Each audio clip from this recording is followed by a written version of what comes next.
Hello everybody, this is Maniac for Bricks, or Maniac for Bongs. We'll be talking about Bionicle quite a bit in this video. And I'm here with another LEGO haul, this time from the Bricklink store, Megan's Bricks. And starting things off, this is kind of an update to one of the previous Megan's Bricks Bricklink hauls. So before I had picked up a moon base plate from them, a 32x32 crater plate, in order to use for my classic space collection. Well, I now have a second one that will also be working well into that. I never thought I'd actually own one. I've always wanted one, but now I'm I'm happy to have two of them, and I could still finagle if I needed another one or two, but this is going very well so far. So basically what I'm planning to do, one of these will be sitting on one corner like this. Another will be sitting facing the opposite direction, making a semicircle, and having the spaceships planted between the two of them. So I already have it planned that the Benny spaceship from the Lego movie, and one of the older spaceships, the Space Cruiser, I believe it's called, the mid-sized one that's underneath the Galaxy Explorer original, and they're going to be in the same shelving area. So I just got to do a little bit more cleanup with this one just to make it look nice, and it'll be good to go. I will show more about that in another video sometime later. But the main thing we have for this haul is actually to help update even further with the Bionicle mask wall. So we have a whole bunch of different Bionicle mask parts and a couple of other pieces to go along with it. As I've been updating each of the Bionicle mask wall segments, I also am trying to update the framing itself, not just the collecting aspect of it. So this is the preview of one of those later videos, because the rest of it will need a little more construction. So to start things out, there are a whole lot of different axle pieces, some with stoppers on them, that I'm planning to use for some of the mask wall segments, basically to increase the height between the two rows. They are a little narrow right now, and as I've been putting masks in between them, I realize that it's kind of hard to fit them properly from one on top of the other, and therefore they need a little bit more of a gap. So these will help with that, because I think right now they're 4 length, and these are 5, almost 6 length, so that'll work out a lot better in the long run when I have more of them collected. I also have a whole bunch of these Technic ball pieces, as I've been able to find them through the store, and that will help with actually adding the heads and necks and everything like that, especially for the G2 side, because that one is the reverse ball joint usage of most of the other Bionicle masks. So that'll work out very well. I also have other things that in between I'm trying to update with all the Bionicle mask walls, so you may even see them adjust on the wall itself. There may be a row or two adjusted, which we'll have to get to at some other time. So I now have another Nuva mask, which are usually the harder ones to come by, or at least a little more a little tricky to come by.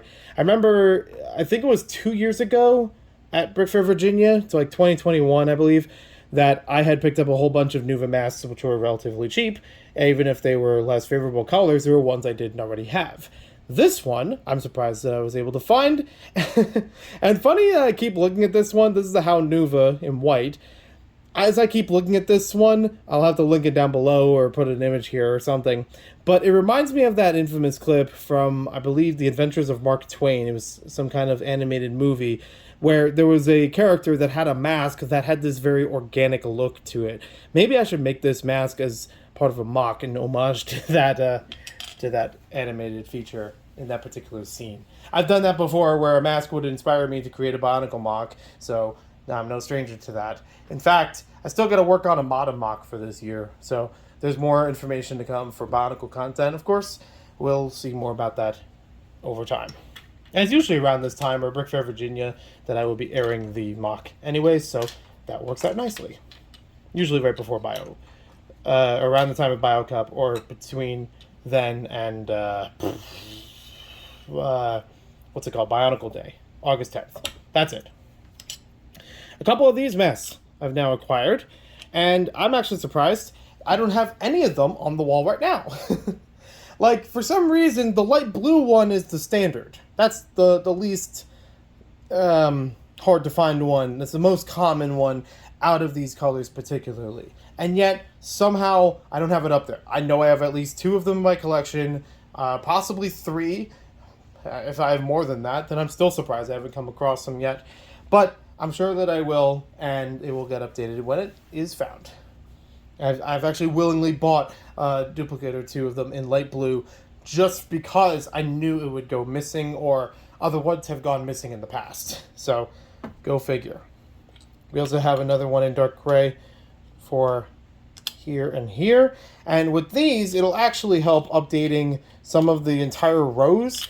They'll go from like 3 masks of 6 up to like 5 masks of 6. None of them have been a fully complete row yet for the Turaga and Matoran wall yet, but it's very, very close to it, especially with the Matoran towards the bottom of it. This one is the Gavla mask, which is the powerless version, which is held by a Matoran. I've actually updated that fairly recently. My original plans for the Metru head wall did not include 2008, or at least only included the Toa from 2008, didn't include the Makuta or the Matoran. And even as it is right now, I still haven't made room for everybody, so I'm still figuring out exactly what to do there. I do have room that I could fit this on for now, but I haven't decided yet how much more needs to go into that. I just know it's probably going to need another row or two at minimum for some other masks that I didn't consider earlier. And then last but not least, we have a visor piece and a Faxon, which I know I already have Tawahali. I don't know if I have a mask separate from the figure. And the figure that I have currently does not have the mask on her. So I'm assuming that I probably only have one copy of it in dark blue. So that's MIA for now, but at least I have one that I can put into the wall or put with the figure, whatever I need.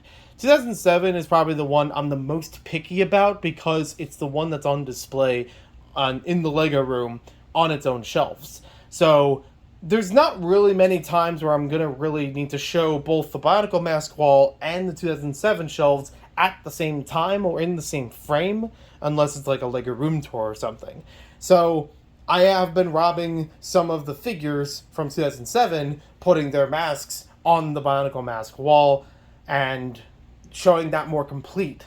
But if time comes where I can get duplicates of some of those masks, then I will, and then I could always have the 2007 side just fully, kept together without having to move anything or put it onto the wall. But for now, I'm okay with them being moved. And this is a case where I just didn't know where this was, and since I already looked through the Bricklink store, I'm like, yeah, okay, I can add that right in. It'll be easy peasy. So I'm good with that. So I will see you pretty soon when the Bionicle Mask Wall update comes out. That will include these masks and a couple more revisions. Thank you for watching, and we'll see you next time with more LEGO videos. Thank you again to Megan's Bricks on Bricklink for their help and with all these Bionicle parts available.